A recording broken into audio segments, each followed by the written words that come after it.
कुछ समाज के कुछ ऐसे बंदे हैं जो मैं अगर आपको आंसू राम कह दूं तो कुछ बंदों का कॉल आएगा मेरे पास कि आपने आंसू राम क्यों कहा।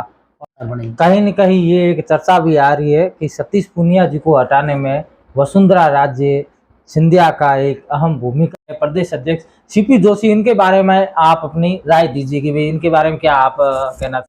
नमस्कार साथियों, मेरा नाम है सुमित गोपा और आप देख रहे हैं मरुस्थल क्रांति चैनल फेसबुक और यूट्यूब पर।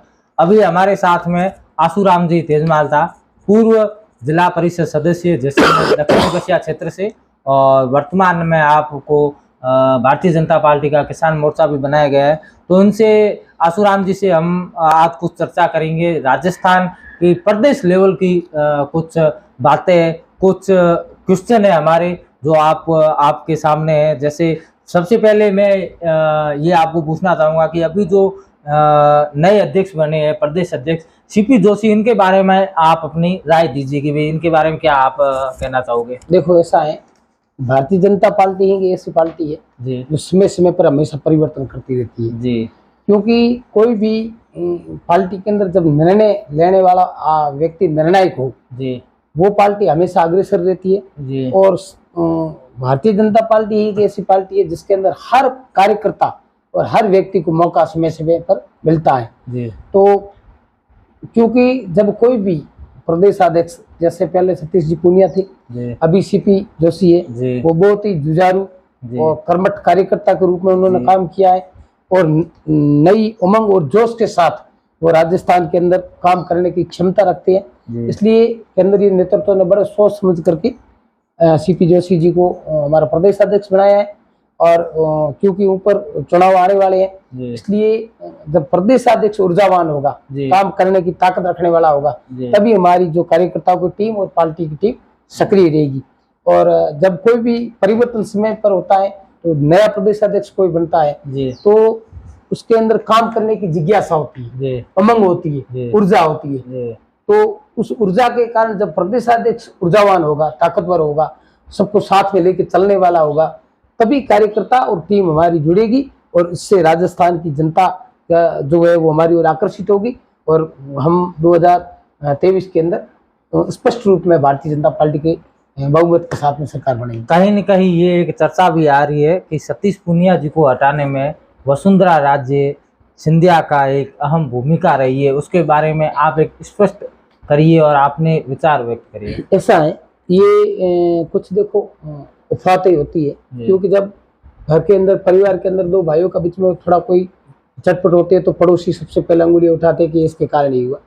ऐसा नहीं है कि सतीश पूनिया जी 3 साल पार्टी के प्रदेश अध्यक्ष रहे, बहुत ही अच्छे तरह से उन्होंने पार्टी को, कार्यकर्ताओं को हैंडल किया और विपक्ष की भूमिका अदा की और पार्टी का जोश जुनून के साथ उन्होंने काम किया।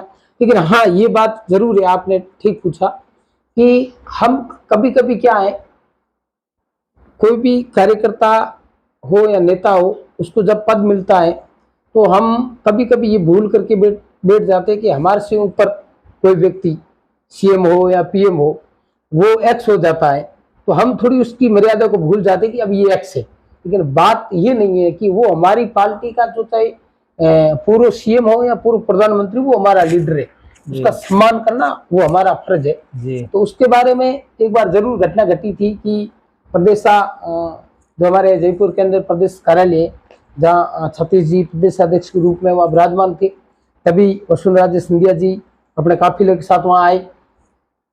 तो उनसे पहले जो सतीश पूनिया जी की वहाँ गाड़ी खड़ी थी, जहाँ सीएम साहब की गाड़ी को रुकाना था, तो जब वो वसुंधरा जी के साथ में जो गार्ड थे या पुलिस वाले थे, उन्होंने कहा इस गाड़ी को हटाओ और सीएम साहब की गाड़ी को लगा रहे, तो फिर उन्होंने अपने ईगो दिखाने के लिए या थोड़ा असमझ के कारण उन्होंने कहा ये गाड़ी खड़ी है लेकिन ड्राइवर नहीं है। तो फिर वसुंधरा जी ने अपना बड़ा दिल दिखाते हुए वो वहां से पैदल चले, कार्यालय के अंदर गए और वापस निकल गए।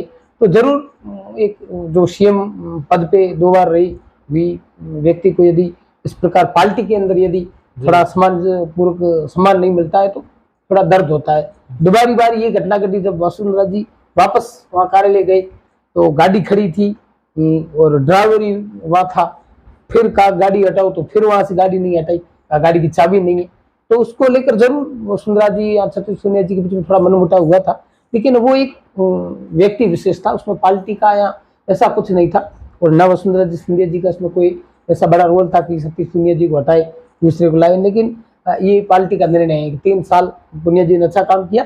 अब ऊपर चुनाव है, इसलिए कार्यकर्ताओं के अंदर जोश और जुनून भरने के लिए एक नए अध्यक्ष की जरूरत थी। वो हमें अध्यक्ष सीपी जोशी जी के रूप में मिला।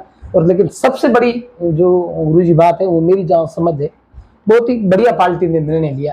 आज का जो प्रदेश स्तर के अंदर जो चल रहा है, कांग्रेस के अंदर अशोक गहलोत साहब और माननीय पायलट साहब, इनकी खींचातान चल रही है, आपको पता है। वैसी हमारी खींचातान नहीं दिख रही है। हाँ, वो आपकी वैसी खींचातान हमारी पार्टी में नहीं, लेकिन थोड़ा बहुत, क्योंकि जब चुनाव आते हैं तो हर कोई व्यक्ति टिकट के लिए इच्छा जाहिर करता है, अपने अपने बंदों हाँ, अपने पद के लिए जाहिर करता है, तो उसमें थोड़ा होता है खींचातान।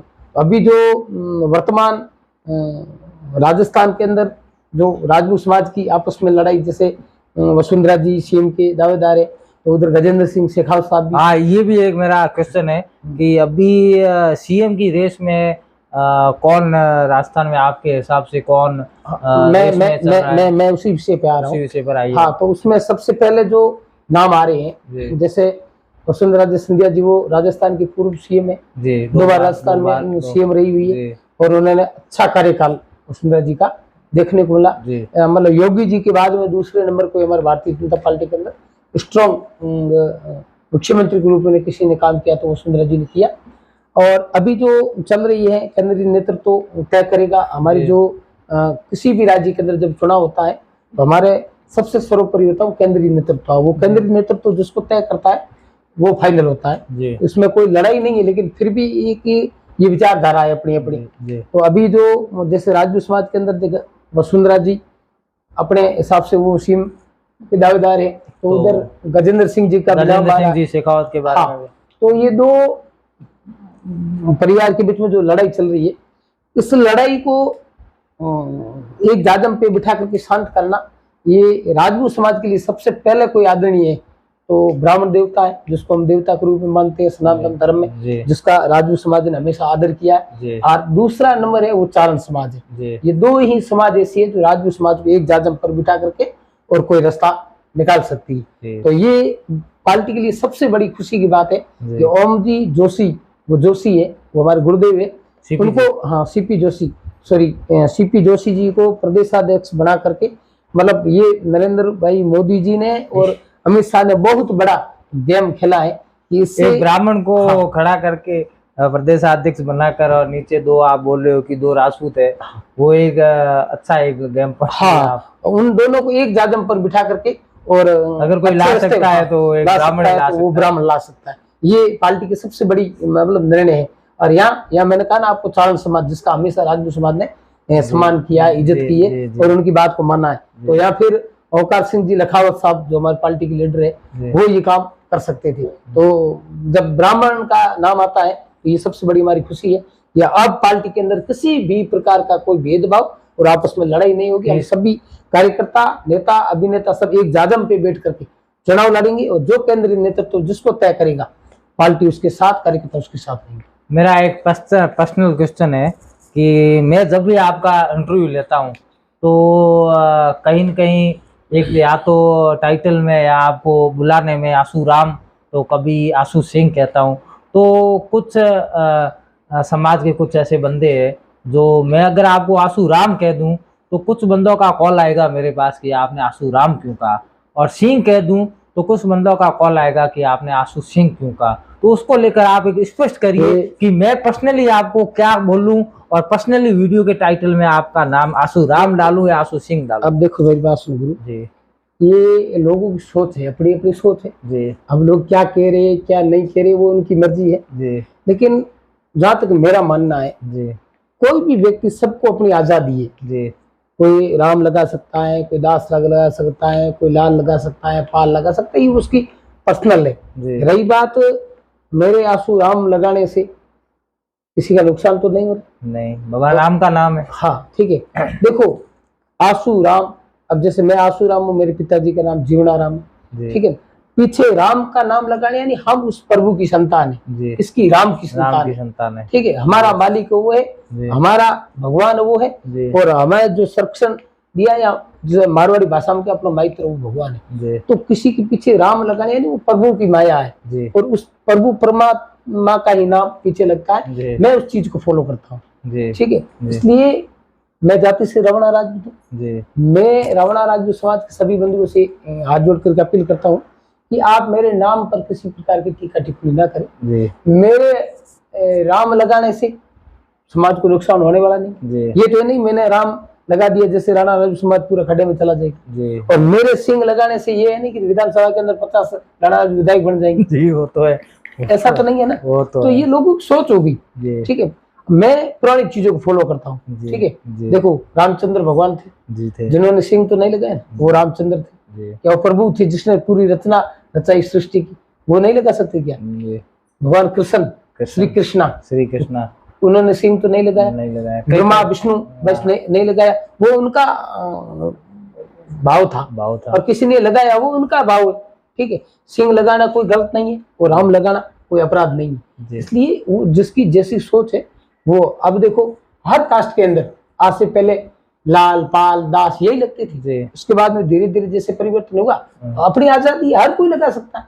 जी राम लगाए, सिंह लगाए, दास लगाए, पाल लगाए, बोस लगाए, कुछ भी लगाए, वो उसकी मर्जी। ये जो मैं लगा रहा हूँ मैं मेरी स्व इच्छा से लगा रहा हूँ, जी ना कोई मैं किसी से दबा हुआ व्यक्ति हूँ, ना ये किसी का गुलाम होकर के लगा रहा हूँ। जी मुझे प्रभु के नाम से प्रेम है, और मैं उसी के नाम की भक्ति करता हूँ, उसी के नाम से चलने वाला व्यक्ति हूँ। इसलिए मेरा नाम मेरा नहीं, पूरे परिवार के अंदर में हम लोग राम ही लगाते हैं अधिकांश, जी ठीक है। बाकी किसी की मर्जी, मेरा भाई कोई सिंह लगा रहा है, मैं उसको थोड़ा मना थोड़ी करता नहीं हूँ। सही है। इसलिए कोई भी व्यक्ति जो भी है सब मेरे लिए सम्मानीय 36 को, और आप मेरे से सब बड़े हो, आदरणीय हो, किसी व्यक्ति के नाम पर टीका टिप्पणी करना अच्छी बात नहीं। इसलिए मैं आंसू राम में लगाता हूँ, और समाज के बीच में जब जाता हूँ तो समाज मुझे आंसू सिंह करके भी संबोधित करती है, तो मैं उसको भी हाँ भरता हूँ। जी राजपूत समाज के बीच में जाता हूँ तो कोई आंसू राम कहता है, कोई आशिया कहता है, कोई आंसू रुके, लेकिन सब मुझे प्रेम देते हैं। देते हैं, वो नाम के प्रेम, पीछे हाँ, नहीं, एक अलग हाँ, भाव वो उनका भाव है, भाव है। और प्रेम जो मुझे प्रेम दे रहे वही मेरा नाम है। जी मैं किसी जाति, मैं मेघवाल समाज के बीच में जाता हूँ, भजन गाता हूँ, जी तो मुझे वो, जब मेघवाल समाज है वो हमारे सनातन धर्म के अंदर सबसे पवित्र माना जाता है, जी जिनके बगैर रात को जागरण भी नहीं जी होती, जी जी उनको रिखिया का रूप दिया हुआ है। रिखिया का रूप हाँ, दिया तो मैं उनके बीच में जाता हूँ, कंठ में, उनके कंठ हाँ, में बोला है हाँ, सरस्वती का सरस्वती का विराजमान, वास। तो मैं उनके बीच में जाता हूँ तो वो मुझे उस हिसाब से प्यार से बुलाते हैं, जी मैं सम्मान करता हूँ, मुझे बड़ी खुशी होती है कि मैं एक संतों के बीच में बैठा। तो ये मतलब नाम पर टीका टिप्पणी करना ये अच्छी बात नहीं है। इसलिए यदि कोई भाई बंधु इस बात से लेकर के नाराज है तो मैं आपसे क्षमा चाहता हूँ, माफी चाहता हूँ। आंसू राम नाम मैं मेरी इच्छा से लगा रहा हूँ, और आप सब लोग जो आपको चाहे उस नाम से आप मुझे पुकारे, मैं आपके लिए हाजिर हूँ। चलो बहुत बहुत धन्यवाद। हमारे साथ में थे अभी आशूराम जी तेजमाल था, इनसे हमने चर्चा की है प्रदेश लेवल पर, कुछ आगे और भी चर्चा है, आगे की और वीडियो में करेंगे, हम चर्चा करेंगे। तो इसी के साथ बहुत बहुत धन्यवाद। वीडियो को ज़्यादा से ज़्यादा शेयर करें और लाइक करें, कमेंट करें। बहुत बहुत धन्यवाद।